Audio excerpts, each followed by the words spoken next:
Right, so by doing that, sometimes it's useful to make sure that you're having your fingers close to the keys. Now, as I've mentioned before, it's important to know where the scale is, right? So, for example, right here, if I'm having difficulty in one octave,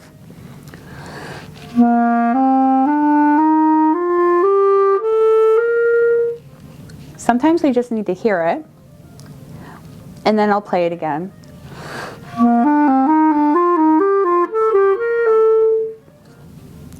So it helps me have that bass in regards to being able to not only hear the scale, but also being able to focus on the thirds.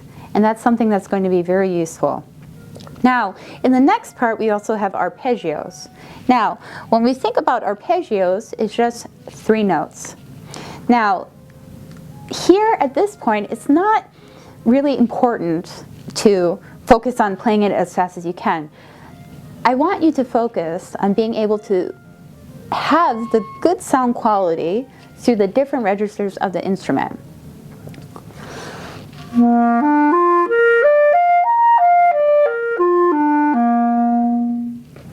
Right? And then when you have that, you can play it faster when you feel more comfortable with it, right? So you could do.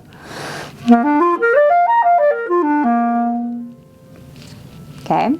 Now, the next part is arpeggios, essentially. It's just they're broken up.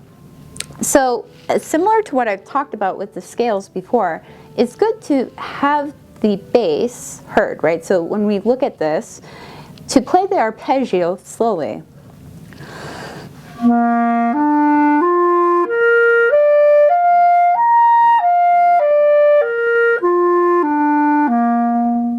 And we can play the exercise.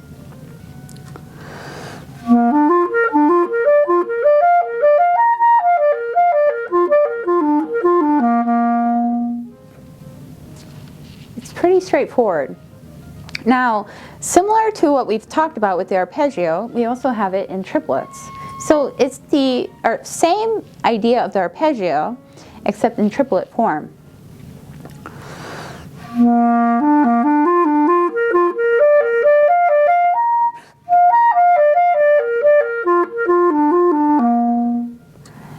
Now, the most important thing is being able to have the security in your fingers in regards to making sure that you are covering the holes, that the air is good, that you're able to feel comfortable and relaxed when you play these, right? Now, I'm going to show you an extreme example of someone who is not relaxed or comfortable.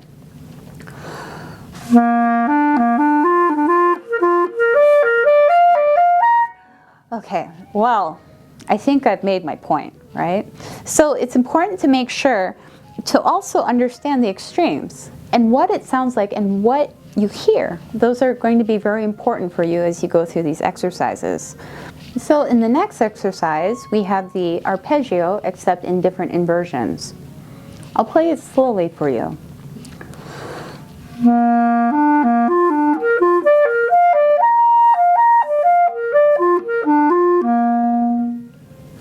Now, that wasn't quite perfect, right? So the thing is, that tells me that I have to do it again. Now, making sure that, you play it at a tempo that's comfortable for you, but also, too, that we still hear the arpeggio. So right here, I'll play it for you.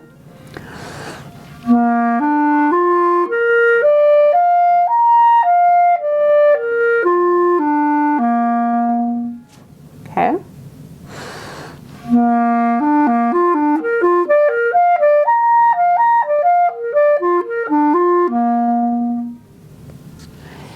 So as you can see, sometimes it's useful to go back to the basic, right? So the idea of the basic arpeggio and being able to hear that line and then being able to incorporate another element of the exercise. Now in the next exercise, what we have here is the arpeggio, except with the 7th, right? So when we think about that, it's about being able to understand where it is. Now I'm going to play it again so that way you can hear it, only going up, right? Because I want you to be able to hear the seventh.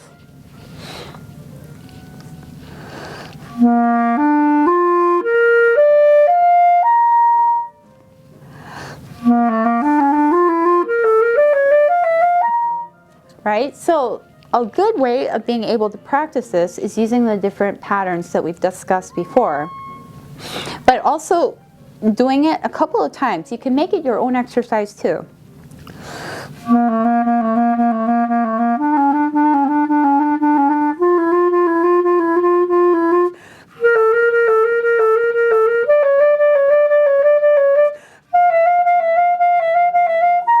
Right? And then what you could do is,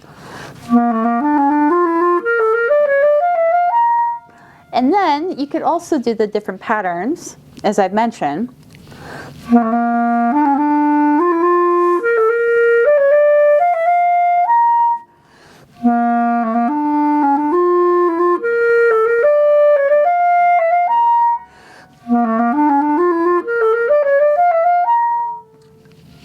Right? So that's something that's also very useful.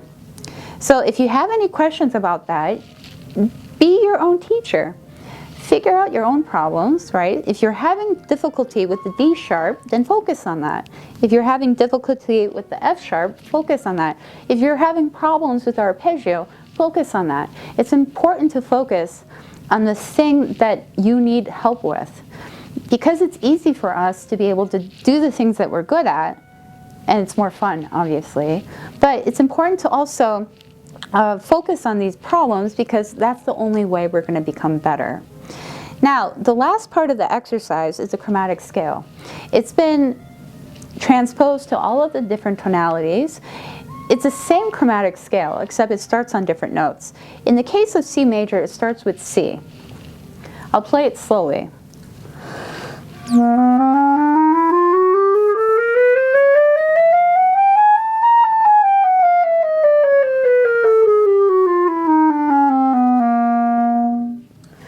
So it's important to make sure that when you play this, that your fingers are relaxed, that you have good air. Try not to take a tempo that's too crazy, because the most important thing is being able to solidify this right now, no matter where you are in your playing. Sometimes I myself take things at a slower tempo if I haven't seen it for a long time. And with that in mind, it's important to be patient, as I've mentioned before, because that's what's going to help you develop the skills that you need to be able to play the instrument in the way that you want to.